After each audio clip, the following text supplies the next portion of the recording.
With more school systems doing remote learning this fall, it's even more critical for parents to create safe study spaces for their kids that are conducive to learning, staying healthy, and keeping posture on point. Okay, I'm not good at that. Our next guest is a physical therapist and ergonomist at One Call, and she's here with tips for parents to help prevent back, neck, eye issues for their kids while remote learning. Please welcome Michelle Despres. Ma'am, thank you so much for being here. Thank you. All right, as a physical therapist, can you give us the most important tips that we need to know for our children when it comes to remote learning? Sure. So first, find creative ways for daily movement. So if you think about kids going into a brick and mortar school building, they would walk from the car or the bus to the classroom. They would move within the classroom throughout the day, maybe take scheduled bathroom breaks, walk to the cafeteria. Older students would change classes. Younger students might do things on the floor and then things at different tables, but at home, they're at a screen all day long. So you've got to get creative in thinking of ways to have those students move around throughout the day so they're not just sitting in one place for hours on end. And now we have viewer questions as well. The first one's from Marlo. Let's take a listen. Hi, my name is Marlo Verastro-Rogero, and I'm from Seymour, Connecticut. Even though I set up a nice comfortable area for him to learn with a desk and a chair, he tends to spend his time sitting on the couch leaning over the Chromebook.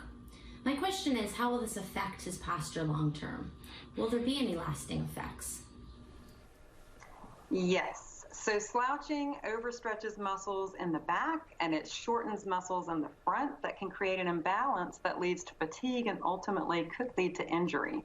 So instead, we'd like to make sure he's moving around.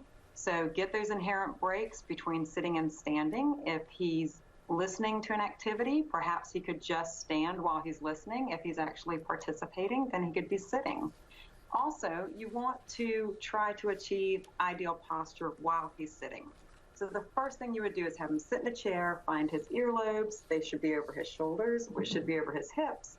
And if he's standing, then over his knees and over his ankles. You should be able to drop a plumb line straight through those markers. So if he's sitting in a chair, raise him high enough that his elbows are just higher than the keyboard.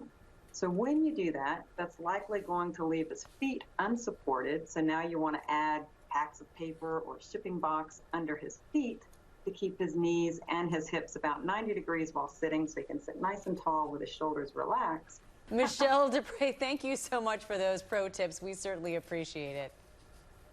You're welcome.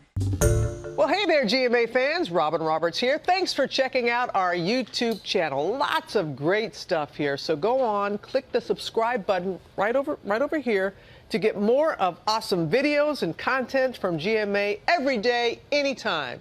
We thank you for watching, and we'll see you in the morning on GMA.